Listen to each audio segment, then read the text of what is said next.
the country's development has always been tied to who is in power and which region he comes from. And that's why some regions are more developed than others.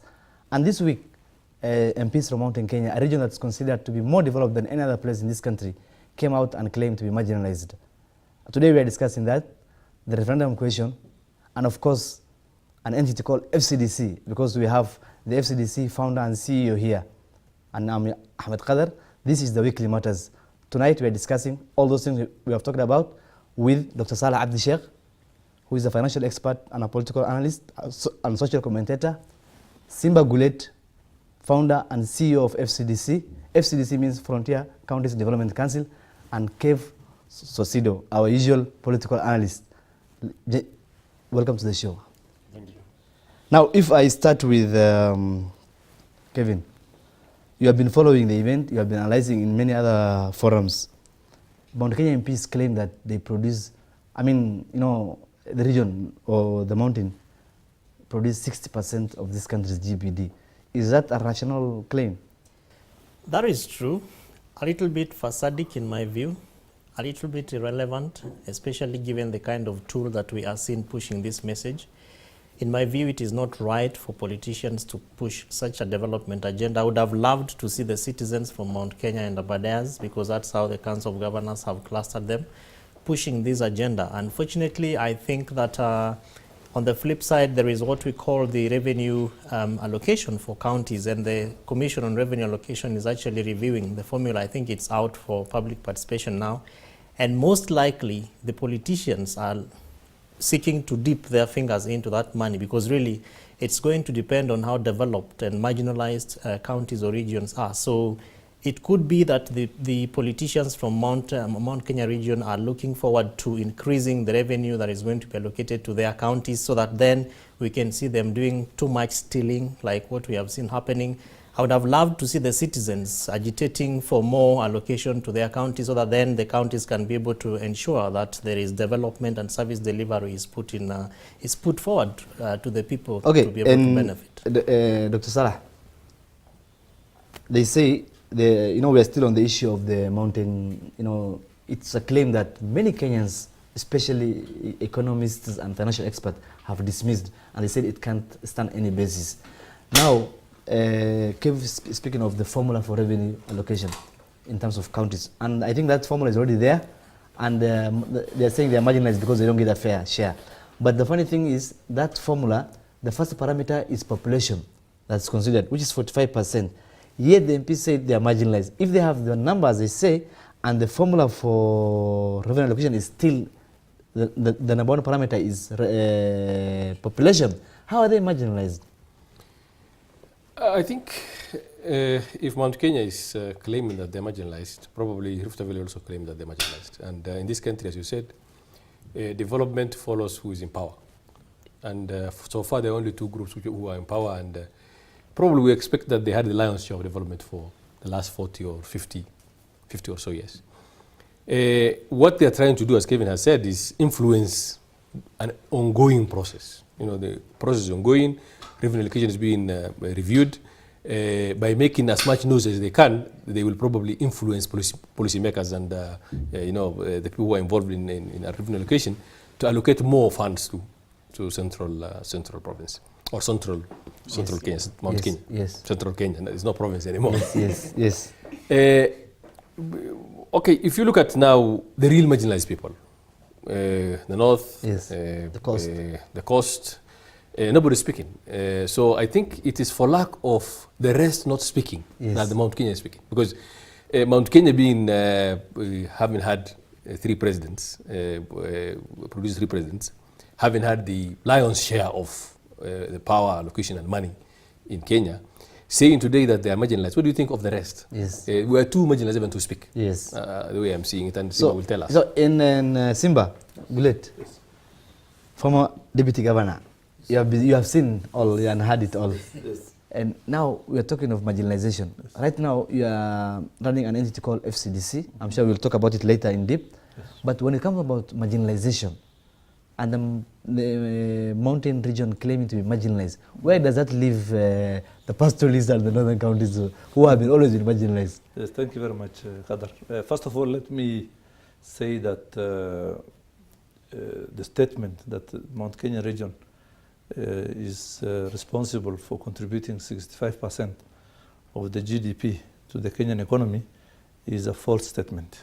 It is not true. We have all along had that Nairobi is the one that contributes 60% to the GDP of Kenya. So how did Mount Kenya all of a sudden overtake Nairobi? So it does not Or is make Nairobi sense. in Mount Kenya? Unless we are suggesting that Nairobi is part of Mount Kenya. That's now we need to redefine the territorial, demarcations of this country. And number two, I think, just as my panelists here, my colleagues here have mentioned, the Central Kenya has been the beneficiary, the largest beneficiary of allocations of resources since independence. You remember the sessional paper number 10, 1965. Investment from government was mainly targeted or directed towards what they were calling high potential areas. These were the agricultural white highlands, the Abadeas, the area around what we now call the railway. Therefore, the biggest share of the cake had always gone to that direction. Look at also infrastructure. Today, if you go to that region, it's one of the most developed in terms of infrastructure. Access to clean water is much higher than anywhere else. And some of the friends I talked to from there boast about it normally. I mean, today I'm finding it an irony that again they want to jump to that side. But I think where this discussion has started from is when we saw the agitation for expansion of what we call the ASAL counties from the original 14 later to 23 and now 29, and we are hearing it might even go to. And even the Kiambu governor said, I think someone said the Kiambu should be in ASAL. Exactly. Yes. In fact, it is. It's not that he said. It is already. Yes. As per the new ASAL. Yes. I remember the majority are saying they are going to court even to petition that and remove if necessary. Exactly. Yes. It should not be in ASAL. They are saying basically. Exactly. In fact, it was very funny. I don't know whether anyone of you had attended the ASAL conference in Malindi. You were there. Kevin, I saw you there. I remember one of the participants said, if you are to look in the map for the area that's called marginalized in central Kenya, you need a microscope to go and look at it, to see where it is. It doesn't really exist. So there's been this clamor for trying to get more resources towards. And I think, let me be fair on their side a little bit. Everybody's trying to get the cake as much as they can. But they have been eating before. Yeah, they have Some been will say that. Yeah, but they have been eating before. Yes. But anybody who has been eating before does not want to eat less. Yes. He just wants to eat more.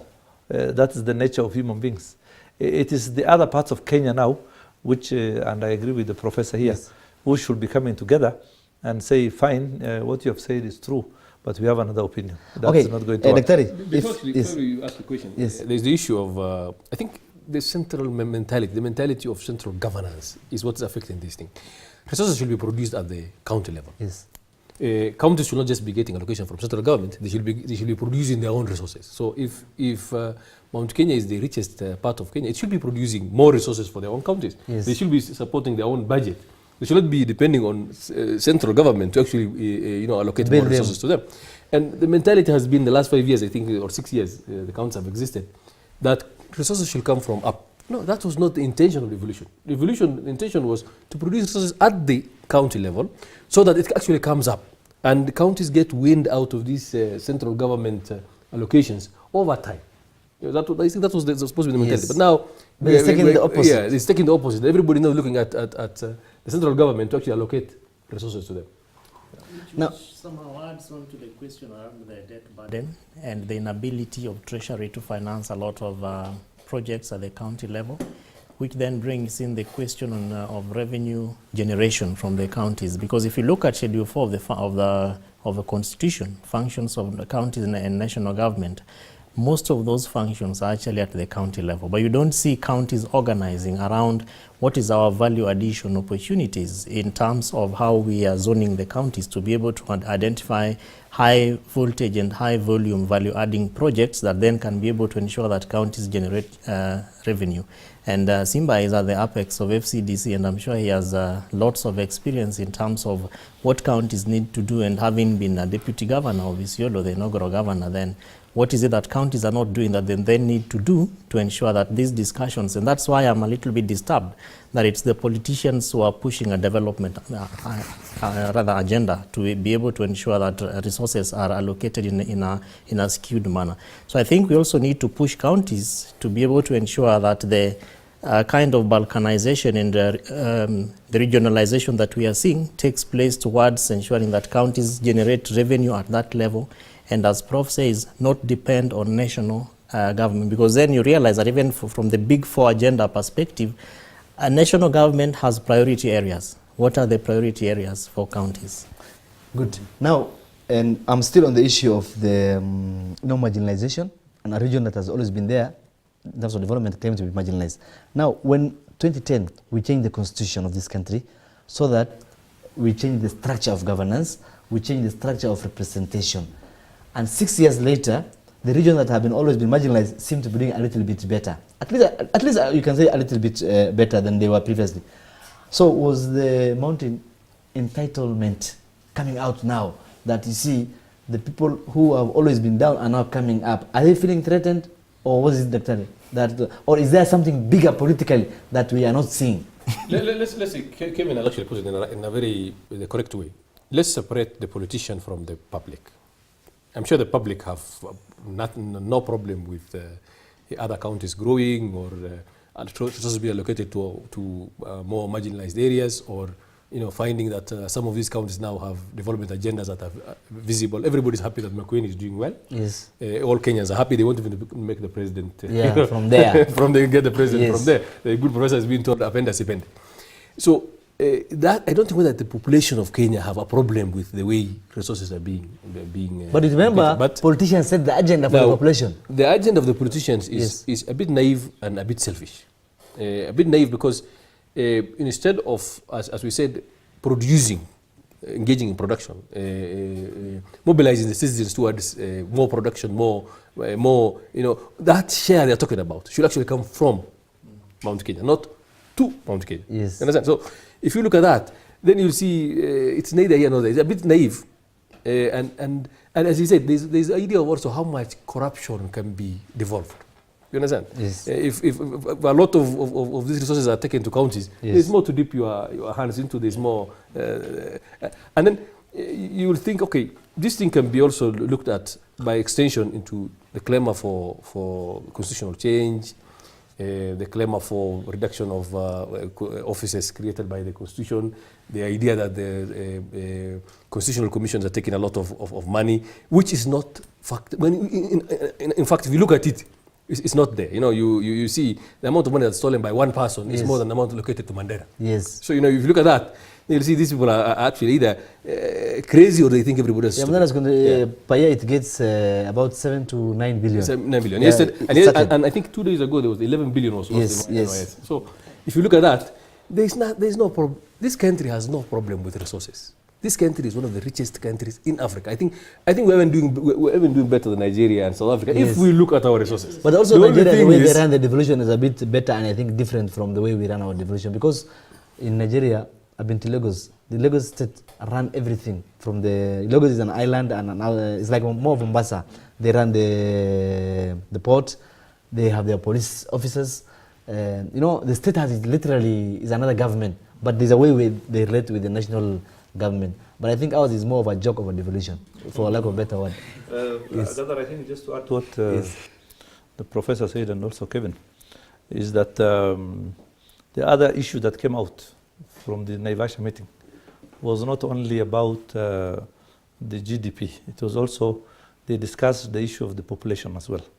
They said the 2009 population was rigged. That was one of the statements.